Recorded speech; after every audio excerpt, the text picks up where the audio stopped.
পুরাটা বছর অপেক্ষা করতে থাকি এই সবজিটার লাগে। আর এই সবজিটা এই সময় ছাড়া কিন্তু কোথাও কোনো সময় খুঁজতে পাওয়া যায় না। আসসালামু আলাইকুম বুবুদাদারা, মুই চলে এসেছি তোমাকে পরিচয় লব নতুন একখান জবরদস্ত রেসিপি লইয়া।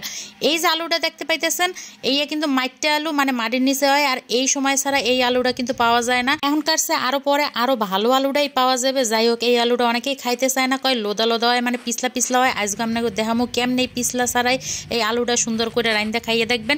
এই আলুটার এরকম টুকরা টুকরা করে কাটটা এই লবণ দিয়ে সুন্দর মতো মোড়া যেরকম করে মাছ ধুই সেইরকম করে ধুইয়া লইতে হইবে।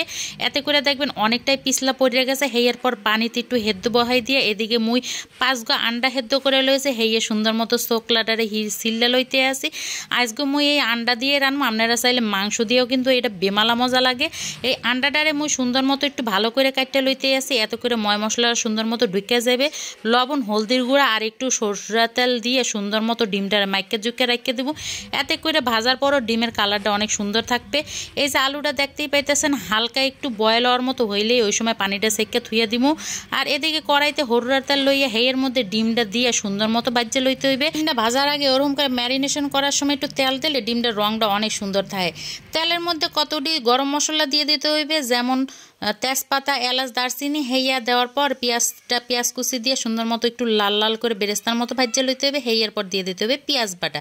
এখানে মুই 1.5 টেবিল চামচ পেঁয়াজ বাটা দিছি। আর পেঁয়াজ বাটাটা তেলের লগে মিশাইয়া 1.5 চা চামচ করে আদা বাটা, রসুন বাটা আর লাল লাল হুগনা মরিচ বাটা দিয়ে দিছি। মুই কিন্তু হুগনা মরিচ এখানে বাটাটাই ব্যবহার করছি, আপনারা চাইলে হুগনা মরিচ গুঁড়াও ব্যবহার করতে পারেন। সানার মধ্যে মরিচের রংটা আইয়ে পড়লে হেইয়ার পর হলদির গুঁড়া দিতে হইবে। এতে করে তরকারির রংটা সুন্দর হয়। লক্ষ্মী লক্ষ্মী বুবুদাদরা, আপনারা যদি চান আপনাকে নামটা মুই মোর ভিডিওতে পড়ি, তাহলে ঝটপট করে কমেন্ট করে এলান কেরা কোন হাইন্দে মোর ভিডিওটা দেখতে আসে। গত ভিডিওতে মোরে যারা কমেন্ট করছে হেরা হইল গিয়ে আয়না তালুকদার দেখছে বগুড়া থেকে, এমডি তুটুল দেখছে ঢাকা থেকে, আনোয়ার হোসেন দেখছে সিলেট থেকে, আর রূপনগরের রাজকন্যা বরিশাল থেকে। অসংখ্য ধন্যবাদ মোর লগে থাকার জন্য। যাই হোক, দেখতেই পাইছেন আলুডারে কিন্তু মই সামান্য পানি দিয়ে সুন্দর মতো কষানি দিয়ে লইতে আসি।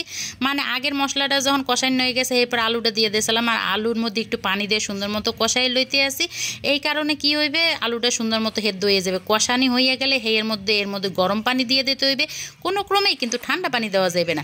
গরম পানিটা দিয়ে যখনই হালকা বলক চলে যাবে তখনই কিন্তু মুই আন্ডাগুলা দিয়ে দিছি। আর আন্ডাগুলা দিয়ে সুন্দর মতো লাইরে সাইডে ডাইকে থুয়ে দিতে হইবে।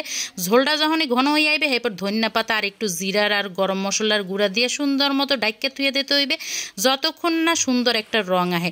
এই যে দেখতে পাইতেছেন তরকারি কিন্তু অলরেডি খুব সুন্দর একটা রং আই পড়ছে। এরপর কিন্তু মুই ডাইকে থুয়ে দিয়েছিলাম। এরপর বাড়িতে ঢাইলে লইতে আসি।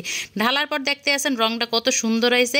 এখন মুই বাড়ির উপরে হালকা একটু ভাজা জিরার গুঁড়া ছড়াই দিব। এত করে খাইতে কিন্তু আরো বেমালা পরিমাণে মজা লাগবে। মোর আজকের এই আলুর ভিডিওটা আপনাদের কেমন লাগছে জানাইতে বলবেন না। যদি ভালো লাগে থাকে অবশ্যই একটা লাইক কমেন্ট শেয়ার দিতে বলবেন না।